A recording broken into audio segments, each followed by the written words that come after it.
ஏற்பட்டது. சுனாமி ஏற்படாக நான் கடற்கரையெல்லாம் இருந்தேன்.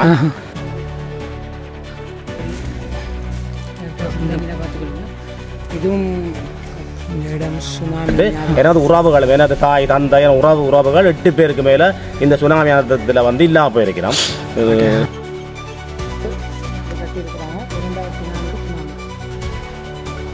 அதெல்லாம்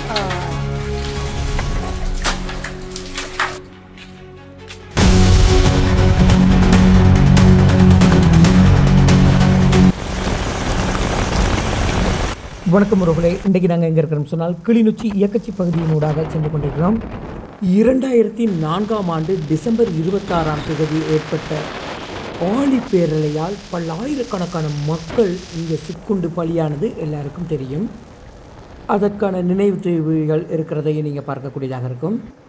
இதெல்லாம் ஒரு புறம் இருக்க, அந்த பிரதேசத்தில் இன்னும் அழிக்கப்படாத, யாராலும் மறக்க முடியாத மிக முக்கியமான விஷயங்களை தான் இன்றைக்கி காணொலியில் பார்க்க போகிறோம். இப்போ பார்த்தீங்கன்னு சொன்னால் தாளையடி பீச்சுக்கு முன்னால் இருக்கிற ஒரு தேவாலயம். இதில் சுனாமி பேரலையை ஞாபகப்படுத்தும் வகையில் இதை அமைச்சிருக்கிறாங்க. இந்த இடத்துலேருந்து தாண்டி நாங்கள் உடுத்துறை வழியால் போக போகிறோம்.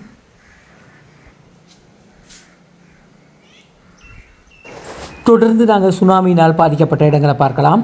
இது தாளையடியில் இருக்கும் சுனாமி நினைவு தூபி. இதை தொடர்ந்து பார்த்தோம்னு சொன்னால் இந்த இடத்துல ஒரு பெரிய தேவாலயம் இருக்குது. அது பக்கத்தில் பார்த்தீங்கன்னு சொன்னால் ஒரு மிகப்பெரிய மண்டபம் சுனாமி தாக்கத்துக்குள்ளாக்கி இன்னும் அது ஒரு நினைவு சின்னமாகவே இந்த இடத்துல இருக்கிறத பார்க்கலாம். இந்த தேவாலயத்தை தாண்டி நாங்கள் போய் கொண்டிருக்கும் போது இந்த பக்கம் பார்த்திங்கன்னா மீன் பிடிக்கும் வாடிகள் இருக்குது. ஆனால் அந்த பக்கம் மக்கள் குடியிருப்பு வந்து இல்லை. இந்த இடத்துல எல்லாரும் இந்த இடத்த விட்டு வெளியேறிட்டாங்க. நாங்கள் அப்படி இருபுறம் பார்த்து கொண்டு போகும்போது சுனாமியில் அடிக்கப்பட்ட சில வீடுகளை பார்த்து கொண்டிருந்தோம். இந்த பாருங்கள், சுனாமியில் அடிக்கப்பட்ட வீடு. அடுத்து இருபுறமும் அதிக அளவிலான கிணறுகள் இருக்கிறத பார்க்கக்கூடியதாக இருக்கும். இதுக்குள்ளே அதிக அளவிலான இந்த ஆலயங்களை பார்க்கலாம். சுனாமியால் கடுமையாக பாதிக்கப்பட்ட இடத்துக்கு தான் இன்றைக்கி வந்திருக்கிறேன். ஸோ இந்த இடத்துல ஒரு சின்ன தூபி மாய்க்கு இருக்குது. ஓகே, இதுக்குள்ளே பார்த்தோம்னா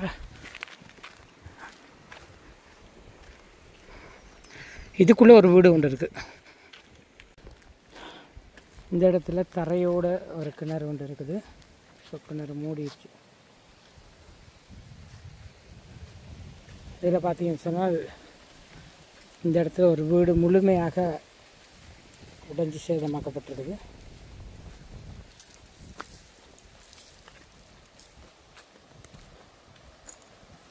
சுனாமியால் கடுமையாக பாதிக்கப்பட்ட இடங்கள் தான் இது.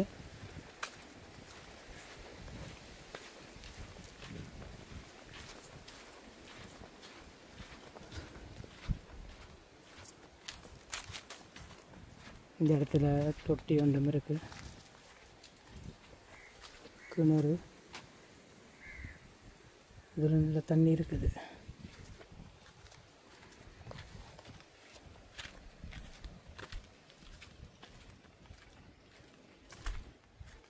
ஒரு டிசைனாக கட்டியிருக்கிறாங்க.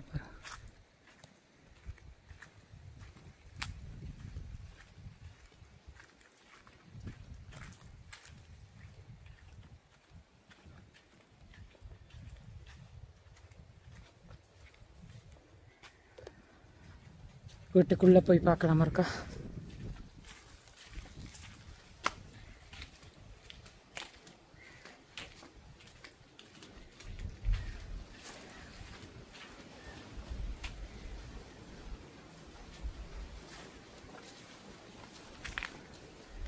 நல்ல எல்லா வசதிகளுடன் கட்டப்பட்டிருக்குது.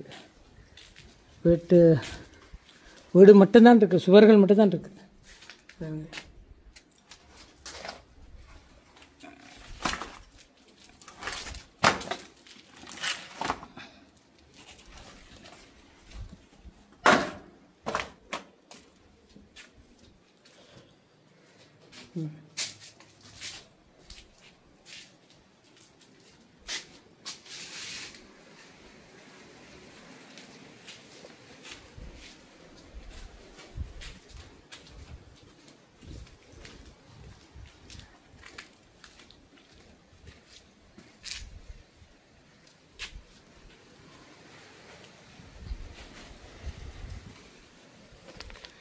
இங்கால ஒரு வாசல் இருக்குது.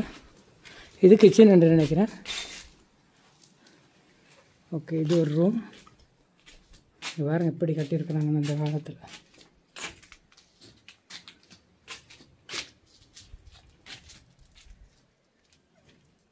இது புகைக்கூடு. ஓகே, இந்த மாதிரி ஏராளமான வீடுகள் இந்த பக்கத்தில் பார்க்கக்கூடியதாக இருக்கும்.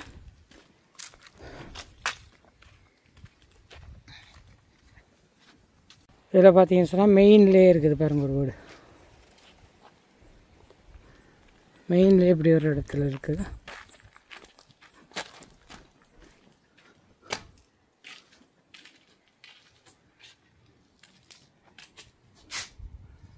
இதில் ஒரு ஆலமரமும் வளர்ந்துட்டு இருக்கு.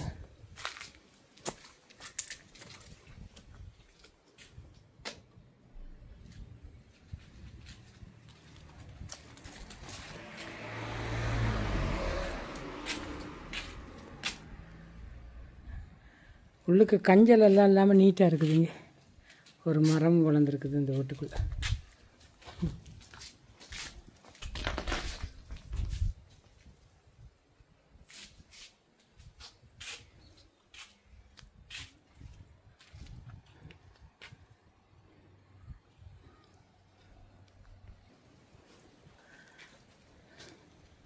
பாருங்கள் இந்த பண்ணை எப்படி அடி வாங்கியிருக்கேன். இதுலேயும் ஒரு கிணறு இருக்குது. இந்த கிணறு பார்த்தீங்கன்னா 7/9/2003 கட்டியிருக்காங்க. ஓ, சிவமயம். தண்ணி இருக்குதா? தண்ணியும் இருக்குது. 2003 இது கட்டியிருக்கிறாங்க. 2004 சுனாமி.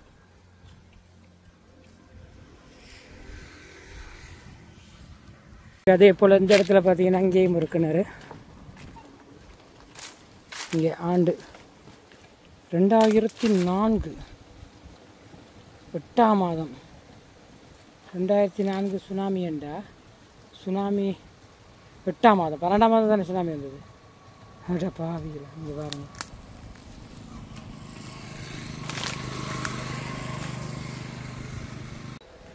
இப்போ இந்த கடற்கரை ஓரமே ஒரு வீதியம் இருக்குது. வத்திராயன் கரை ஓரப்பற்று கண்ணகி அம்மன் ஆலயம் வீதி.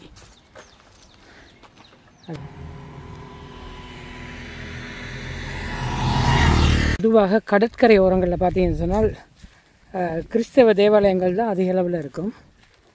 இப்போ நாங்கள் வீடியோ எடுத்துக்கொண்டிருக்க இந்த இடத்துல பார்த்தா இதுவும் சுனாமியில் கடுமையாக பாதிக்கப்பட்டிருக்கும்னு நினைக்கிறேன். ஒரு கோவில் இந்த இடத்துல இருக்குது. என்ன கோவில் என்று தெரியல, போய் பார்க்கலாம். வேலை திட்டங்கள் நடந்து கொண்டிருக்குது.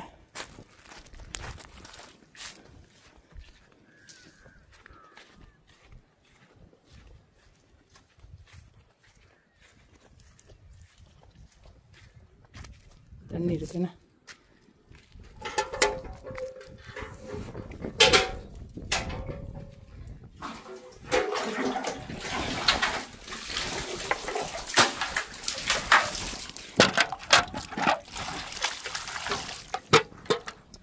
ஓகே, கோயில்கிட்ட போய் பார்க்கலாம். முருகன் கோயிலா? இந்த ஆலயத்தில் இதில் பார்த்தீங்கன்னா நல்ல பெரிய சங்குகள்லாம் இருக்குது.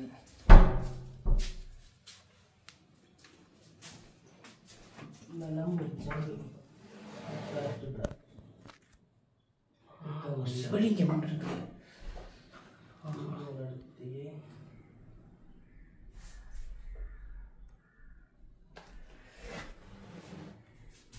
சிவன் கோவில். ஓகே, இவரையும் ஒரு கக்கம் போட்டுட்டு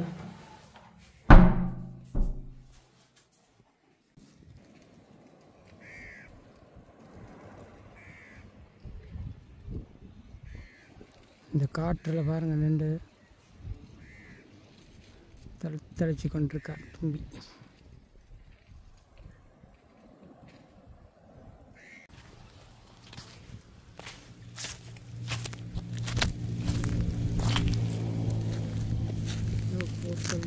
பிளாஸ்டிக்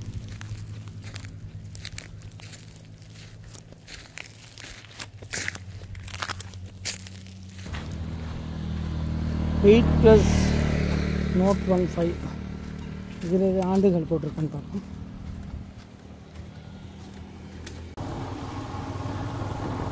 தியான மண்டபம் இது எடுத்துருக்காங்க. சரி, இதில் நல்ல கிரவுண்டும் ஒன்று இருக்குது. மீன் ஏலம் போடுற இடம் இருக்குது. இந்த இடத்துலையும் ஒரு கிணறு 2 பக்கம் இருக்கு. இந்த வீடு ஒன்று இருக்குது, அது பக்கத்தில் இந்த இடத்துல ஒரு கிணறு, இதுக்குள்ளே ஒரு கிணறு, ஒரு கிணறு. சுனாமியால்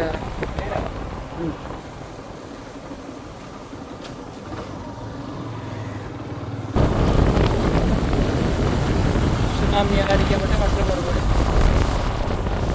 மாடிகள் இருக்கு.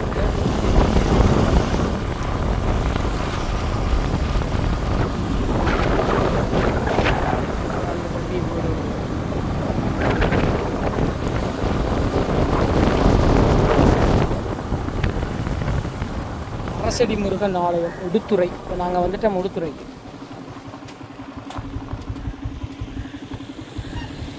அரசடி முருகன் ஆலயம் உடுத்துறை. கடற்கரையோரமாக இன்னொரு பெரிய இந்த இடத்துல பார்த்தீங்கன்னு சொன்னால் சுனாமியால் அடிப்பட்ட ஒரு ஆலயம், முருகன் ஆலயம். இது இப்போ பிரமாண்டமாக கட்டப்பட்டு இப்போ இருக்குது. அதே நேரத்தில் இந்த இடத்துல பார்த்தீங்கன்னா தேர் முட்டி ஒன்று கட்டி கொண்டிருக்கிறாங்க. அதுக்கான அத்திவாரம் போடப்பட்டிருக்குது.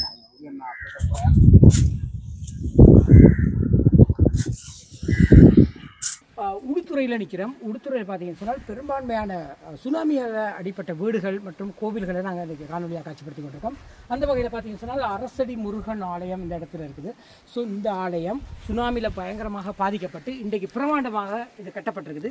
இந்த இடத்துக்கு வந்தோடனே ஒரு அழகான தோற்றத்தில் ஒரு முருகன் ஆலயம் இருக்குது. இந்த ஆலயம் எப்படி உருவாக்கப்பட்டது, எப்படி சுனாமியால் எவ்வளவு பாதிக்கப்பட்டது, இது ஒரு பண தகவலை எங்களுக்கு தாங்க. இந்த ஆலயத்தை பொறுத்தளவில் இது வந்து 1895ஆம் ஆண்டு காலப்பகுதியில் வந்து எமது மூதாதையரால் வந்து உருவாக்கப்பட்ட ஆலயம். இதன் ஆரம்பம் வந்து இத்தாவில் பல உள்ள ஒரு முருகன் கோயிலாக இருந்து தான் இது வந்து தோற்றம் பெற்றது. அங்கே இருந்த ஒரு வேலை வந்து எமது மூதாதையர் எடுத்து வந்து இந்த இடத்துல வந்து வச்சு வழிபட்டு அதன் பின்னர் இதை கொஞ்சம் கொஞ்சமாக கட்டி இந்த ஆலயத்தை வழிபட்டு கொண்டு வந்தார்கள். அதுக்கு பிறகு தலைமுறையாக இந்த ஆலயம் வந்து கொஞ்சம் கொஞ்சமாக புனரமைக்கப்பட்டு யுத்தத்தால் இந்த ஆலயம் வந்து பாதிக்கப்பட்டது. தொடர்ந்து இந்த ஆலயமானது யுத்தத்தால் பாதிக்கப்பட்டு மீண்டும் புனர்நிர்மாணம் செய்யப்பட்டு கும்பாசங்கள் இடம்பெற்றது. அதுக்கு பிறகு 2004ஆம் ஆண்டு சுனாமியால் வந்து முற்றுமுழுதாக இந்த ஆலயம் வந்து முற்றுமுழுதாக அழிக்கப்பட்டது. சுனாமி பேரலால் முற்றுமுழுதாக அழிக்கப்பட்டு இந்த ஆலயம் இல்லாமலே போய் அத்திவாரம் மட்டும் தான் காணப்பட்டது.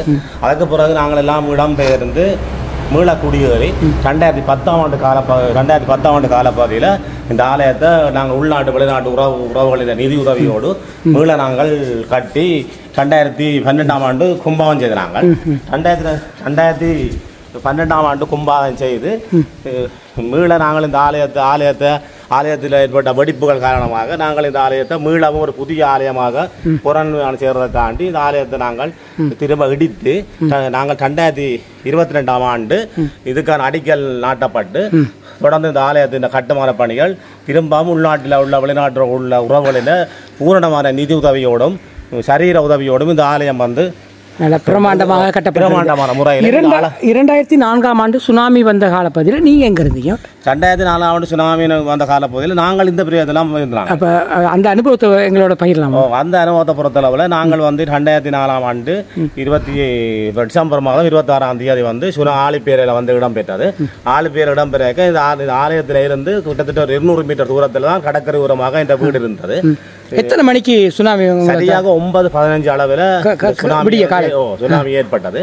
சுனாமி ஏற்பட்டாக்க நான் கடற்கரையெல்லாம் இருந்தேன். கடற்கரையில் சுனாமியில் நானும் கடற்கரையில் கடலில் பாதிக்கப்பட்டு எனது உறவுகள், எனது தாய் தந்தை உறவுகள் 8 பேருக்கு மேலே இந்த சுனாமி அனர்த்தத்தில் வந்து இல்லாமல் போயிருக்கிறோம். எங்களுக்கு ஒரு பெரிய இழப்பாக ஏற்பட்டது.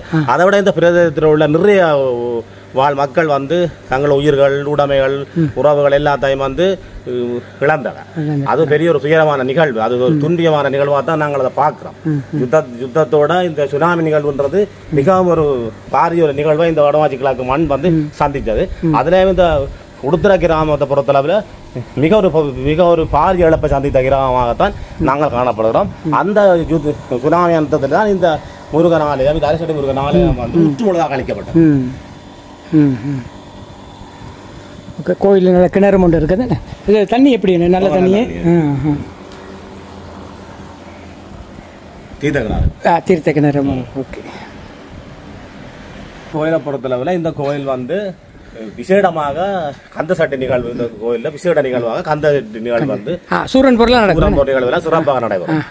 இந்த வருடமும் 22ஆம் தேதி இந்த கோவிலுக்கு பிரதானமாக எங்க உள்ள மக்கள் வராங்க. உடுத்துறை மக்கள் பிரதானமாக உடுத்துறை வாழ் மக்கள், வயல் கிராமம் உள்ள மக்கள், புலம்பெயர் நாடுகள் உள்ள மக்கள், திருவிழா காலங்களில் புலம்பெயர் நாடுகள் உள்ள மக்கள் வந்து வருவினோம், திருவிழா கொண்டிகளை வருவினோம். மற்றது இந்த வருஷம் நாங்கள் 2022ஆம் ஆண்டு நாங்கள் ஆலயம் வந்து புனர்நிர்மாணம் செய்யப்பட்டு 2024ஆம் ஆண்டு கும்பாகம் செய்தாங்க. 2024ஆம் ஆண்டு கும்பாகம் செய்து இந்த வருடம் 25ஆம் ஆண்டு நாங்கள் சமுத்திர தீதம் ஆடி இருந்தாங்க. முதல் முதலா நாங்கள் சமுத்திர தீர்த்தம், கடல் தீர்த்தம் இது ஆலயத்துக்கான தேர் வந்து இப்பொழுது நாங்கள் செய்து கொண்டிருக்கிறோம். தேர் வந்து செய்கிற வேலை பணிகள் நடந்து கொண்டிருக்கிறது. தொடர்ந்து இனி வருகின்ற திருவிழாவில் வந்து தேர் நாங்கள் இழுப்பதற்கான வேலை திட்டங்கள் தொடர்ந்து செய்திருக்கிறோம். கட்டாயமாக அடுத்த வருஷம் நடக்கின்ற திருவிழாவில் தேர் வந்து இழுப்போம். அதுக்கான வேலை திட்டங்கள், தேர் விடுறதுக்கான தேர் மூட்டி காட்டப்பட்டு கொண்டிருக்குது. ஆலயத்தின் வளர்ச்சி வந்து உள்நாட்டில் உள்ள உறவுகள் அதை விட வெளிநாட்டில் உள்ள உறவுகளின் நிதி பங்களிப்பு தான் கூட. உள்நாட்டு உறவுகளை விட வெளிநாட்டில் உள்ள மக்களோட நிதி பங்களிப்போடு தான் இந்த ஆலயம் கட்டப்பட்டது. இது உள்நாட்டு உறவுகளோட சரீர உதவி எங்களுக்கு நிதி பங்களிப்பு அந்த சரீர உதவி வந்து கூடுதலாக சரீர உதவி தான் எங்களுக்கு கூட இருந்தது. அதை வச்சுக்கொண்டு நாங்கள் சிறப்பான முறையில் இந்த ஆலயத்தை அழகாக நாங்கள் நின்று, ஆலயத்தின் தலைவர் அஜயன ரவிச்சந்திரன், நான் செயலாளர், நாங்கள் நேரடியாக நின்று தான் இந்த ஆலயத்தை நாங்கள் பார்த்து தான் நாங்கள் கட்டினாங்க. ஆலயத்தை கட்டினோடு நாங்கள் சொல்லணும். அராலியூர் காந்தரன் சொல்றாள் தான் இந்த ஆலயத்தின் பிரதான ஆசாரியாராக இருந்தவர். அவர் இந்த ஆலயத்தை கட்டி இந்த ஆலயத்துக்கு வேண்டி அவர் ஒரு என்ன நேர்த்திக்கடனோட செய்திருந்தவர், பறவக்காவடியை எடுத்திருந்தவர். இந்த ஆலயத்துக்கு வேண்டி பறவக்காவடி எடுத்திருந்தார். அடுத்து இப்பொழுது தற்போது அவர் வந்து பிரான்ஸ் நாட்டுக்கு போட்டார். அவர் வந்து வெளிநாட்டு புலம்பெயர் நாட்டுக்கு போட்டார். இருந்து அதற்கு ஆக்கெல்லாம் இப்ப தேர்முட்டியா கட்டி கொண்டிருக்காங்க. தொடர்ந்து நாங்கள் இந்த ஆலயத்தின் சிறப்பாக நாங்கள் இந்த ஆலயத்தின் இந்த ஆலயத்துக்குன்னு ஏதாவது பாடல்கள் ஆலயத்துக்கு பாடல்கள் 3 பாடல்கள் வந்து இயற்றப்பட்டிருக்கிறது. வேலனை சுரேஷ் ஒரு பாட்டை இயற்றி இருந்தார். மற்றது தெய்வேந்திரம் சொல்லி எங்களோட ஆலயத்தின் முக்கியமான ஒரு கோசார் நாங்கள் கோசாராக அவர் வந்து புலம்பெயர் நாட்டு பிரான்சில் வாழ்ந்து கொண்டிருக்கிறார். அவர் பாடல் இயற்றி இருக்கின்றார். அவர் இந்த பாடலுக்கான இந்த ஆலயத்துக்கான ஊஞ்சல் பாடலை இயற்றி இருக்கிறார். அதை விட இந்த பாடலின் வெளியீடு வந்து பெல்ஜியம் நாட்டில் உள்ள சவுல் சொல்லி, எங்கள் ஆலயத்துக்குரிய சவுல் சொல்லி, அவரால் இந்த பாடல்கள் வந்து நிதி அனுசரணைகள் பாடினதும் அவர் தான். பாடல்களை இந்த 3 பாடல்களையும் அவர் தான் பாடுகிறார். அவரோட சேர்ந்து ஆலயத்தோட அவர் பிள்ளையும் வந்து மகேந்திரன் சொல்லி அவர்கிட்ட ஒரு பேர பிள்ளையும் சொல்லி இந்த பாடலை பாடி சிறப்பான 3 பாடல்கள் பாடப்பட்டது.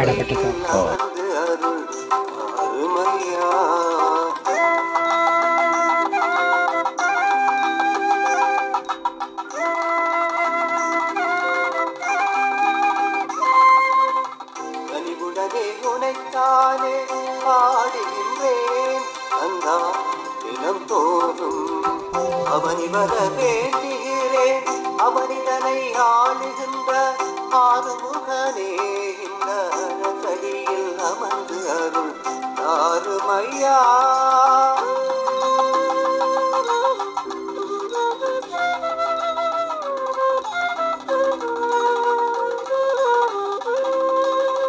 கோலமயில் வாகனத்தில் 6 படை வீடு என்றும் தேறி வரும் மான்மருகா எழில் கொஞ்சம் மேல் முருகா. கோலமயில் வாகனத்தில் 6 படை வீடு என்றும் தேறி வரும் மான்மருகா எழில் கொஞ்சம் மேல் முருகா.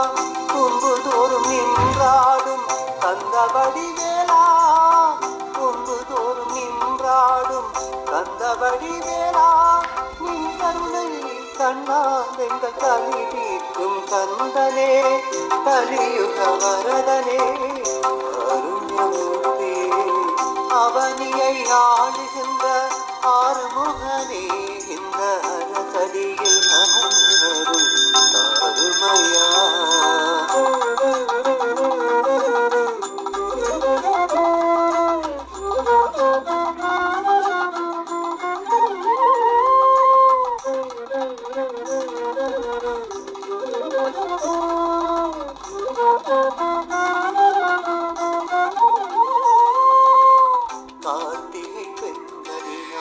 காட்சி தந்த காவலனே ஏற்றி வைக்கும் எங்களுக்கு நின் புதுமை காட்டுமையா கார்த்திகை பெண்களினால் காட்சி தந்த காவலனே ஏற்றி வைக்கும் எங்களுக்கு நின் புதுமை காட்டுமையா உடுத்துறையின் கடலோரம் அமர்ந்து 1000 பாட வைப்பாய் உடுத்துறையின் கடலோரம் அமர்ந்து 1000 பாட வைப்பாய் மன்னமலர் பொய்கை அமர்ந்த பன்னிருகை தேரொளியே உன்னை சரணடைந்தே பன்னிருகை முருகையா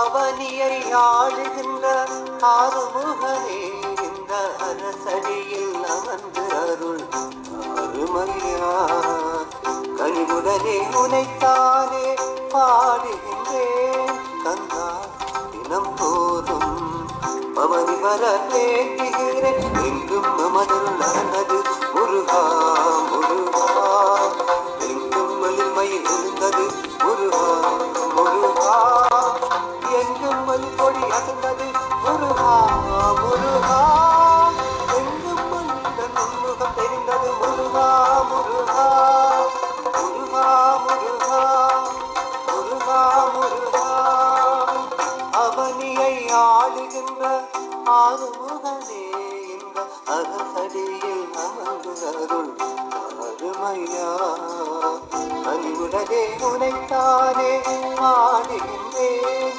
வந்தா தினம் போகும் அவனி வர வேண்டுகிறேன் அவனிதனை ஆளுகின்ற ஆறுமுகனே இந்த அரசடியில் அமர்ந்து அருள் ஆறுமையா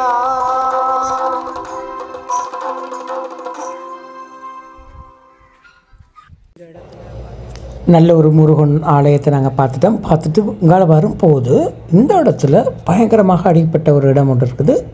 இதில் பார்த்தீங்கன்னு சொன்னால் ஒரு பெரிய கோபுரம் ஒன்று இருக்குது. இதை பார்த்தா லைட் ஹவுஸ் மாதிரி இருக்குது. கிட்ட போய் பார்ப்போம். இயக்கச்சி ஃபார்ம் எல்லாருக்கும் தெரியும். இயக்கச்சியில் இருக்கிற ரீச்சா ஃபார்ம்லேருந்து அப்படியே நாங்கள் அந்த கடல் பக்கமாக அந்த பாதையில் வருவோம் என்றால் இந்த இடத்துல இதுவரைக்கும் யாரும் காணொளி மூலம் காட்டப்படாத ஒரு இடத்தை தான் நாங்கள் காட்ட போகிறோம். இன்றைக்கு முன்னுக்கு பார்த்தீங்கன்னு சொன்னால் இங்கே பாருங்கள் ஒரு மிகப்பெரிய ஒரு லைட் ஹவுஸ் ஒன்று இருக்குது.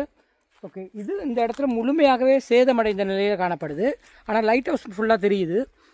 ஸோ இந்த இடம் வந்து இப்போ இந்த இடத்துல யார் இருந்தால் இந்த இடத்துல ஏதோ ஒன்று இருக்கிற மாதிரி தான் இருக்குது. ஸோ இதில் இருக்க கட்டிட அமைப்புகள்லாம் நான் முன்னுக்கு எடுத்து காட்டுறேன்னு பாருங்க. இயக்கச்சிலிருந்து ஹொல்லாந்தர் கோட்டை போன்ற ஒரு தோற்றத்திலே காணப்படுது இந்த இடம். முழுக்க முழுக்க சுண்ணாம்பு கற்கள் முருங்கை கற்களை பயன்படுத்தி அமைக்கப்பட்டிருக்கு இந்த இடம்.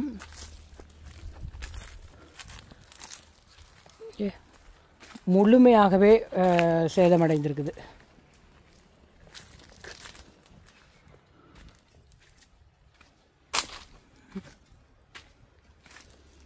இங்கே பாருங்கள் எப்படி இருக்குன்ட்டு. இப்போ இது என்ன வடிவத்தில் இருக்குன்னா இங்கே ஒரு முக்கோண வடிவத்தில் இருக்குது இந்த இடம். முக்கோண வடிவத்திலே காணப்படுது. ஓகே, இதனுடைய தொடர்ச்சி அங்கே பார்த்தீங்கன்னு சொன்னால் அதாவது ஒரு ஸ்டார் வடிவம், ஒரு ஸ்டாரின்ற ஒரு பகுதி என்று சொல்லலாம். இப்படி இங்கால பார்த்தீங்கன்னா அதே போன்று மற்ற ஒன்று இருக்குது. இங்கே அதே மாடலில் இன்னொரு ஸ்டார் இருக்குது.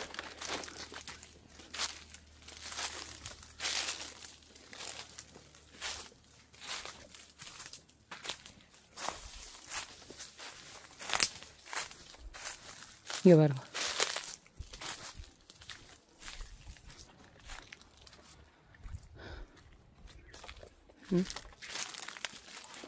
கற்களை பாருங்கள். இதில் இருந்து முருங்கை கற்கள். இதுக்குள்ளே ஒரு பெரிய மரம் முழுமையாக சேதமடைஞ்சிருச்சு. முன்னுக்கு தான் அந்த லைட் ஹவுஸ் தெரியுது. ஓகே, இதுக்கு இங்கால பார்த்தீங்கன்னு சொன்னால் இது பெரிய கடற்பரப்பு. அங்கால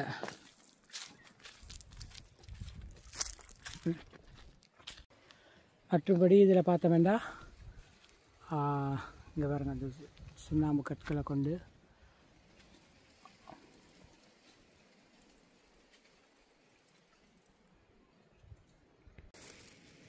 இது நிலம்.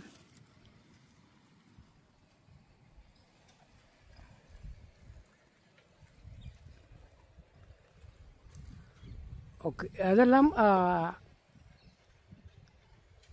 தடிகள் தான், அதாவது என்ன பலகைகள் இந்த இடத்துல பொருத்தப்பட்டிருக்கலாம், தனித்தனி பலகைகள். ஸோ இதை பிடிச்சி மேலே ஏறி போகலான்னு நினைக்கிறேன். ஆனால் கீழே மட்டும் இருந்தால் ஏறி போகக்கூடிய மாதிரி இருக்கும்.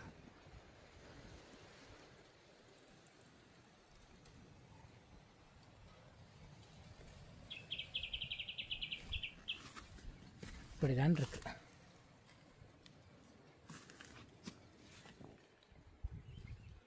இதில் தான் இந்த பலகைகள் பொருத்தியிருப்பாங்க. இதில் ஒரு ஆலம்பேர்ப்பு ஊண்டி போயிருக்குது. மேலே உச்சியில் பார்த்தீங்கன்னு சொன்னால் ஒரு ஆலமரமே இருக்குது.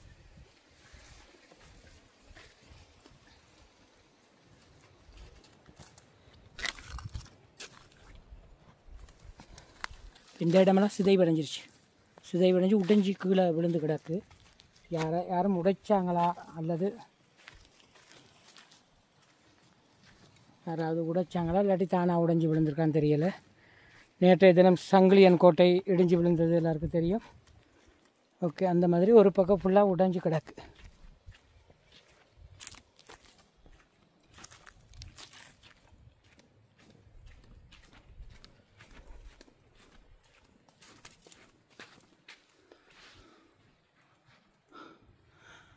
அப்படி இந்த ஆழம் பேர் பாருங்கள் எப்படி ஒன்று போயிருக்குதுண்டு.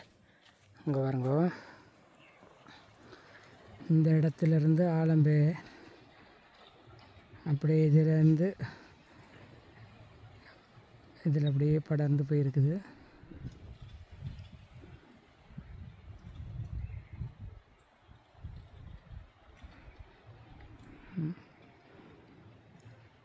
இந்த இடத்த மட்டும் போய் பிறகு டேர்ன் ஆகிறார். டேர்ன் ஆகி அப்படியே மேலே போய் பெரிய மரமாக ஆழம் விழுது. இப்படித்தான் இருக்கு.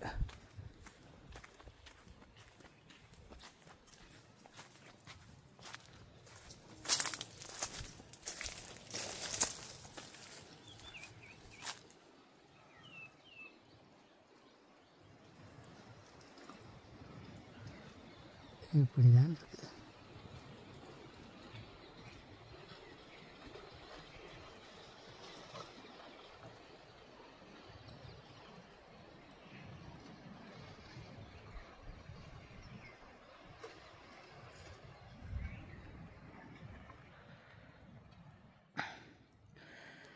பெரும்பாலும் நான் நினைக்கிறேன் இந்த இடத்த யாருமே இது வரைக்கும் பார்த்துருக்கிறதுக்கான வாய்ப்பு இல்லை.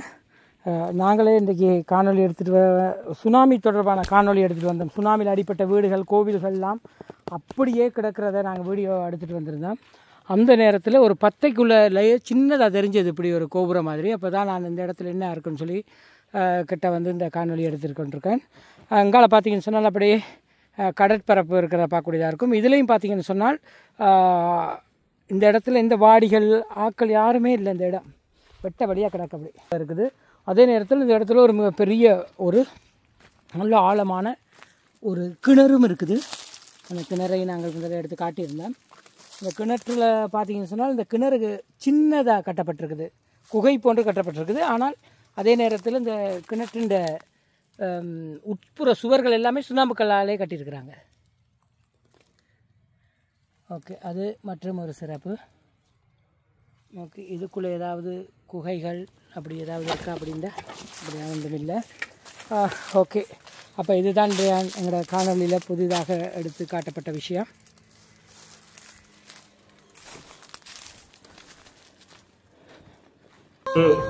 நிச்சயமாக இன்றைக்கு பார்த்தீங்கன்னு சொன்னால் இயக்கச்சி ஃபார்முக்கு பின்னால், அதாவது உடுத்துறை பிரதேசத்தில் இருந்த சுனாமியால் பாதிக்கப்பட்ட வீடுகள் மற்றும் ஆலயங்களை நாங்கள் எடுத்து காட்டியிருந்தோம். இந்த பக்கம் அதிக அளவிலான இந்து ஆலயங்கள் இருக்கிறத பார்க்கக்கூடியதாக இருக்கும். எல்லாமே புதிதாக கட்டப்பட்ட அழகிய தோட்டத்தில் இருக்கிறத பார்க்கக்கூடியதாக இருக்கும். ஓகே, இந்த காணொலி நிச்சயமாக உங்களுக்கு பிடிச்சிருக்கும்னு நினைக்கிறேன். இந்த காணொலி பிடிச்சிருக்கும் அதான் லைக் பண்ணுங்கள், கமெண்ட் பண்ணுங்கள், ஷேர் பண்ணுங்கள், மறக்காமல் சப்ஸ்கிரைப் பண்ணி சப்போர்ட் பண்ணுங்கள். இதே போன்று மற்றொரு காணொலி சந்திக்க வரை நன்றி, வணக்கம்.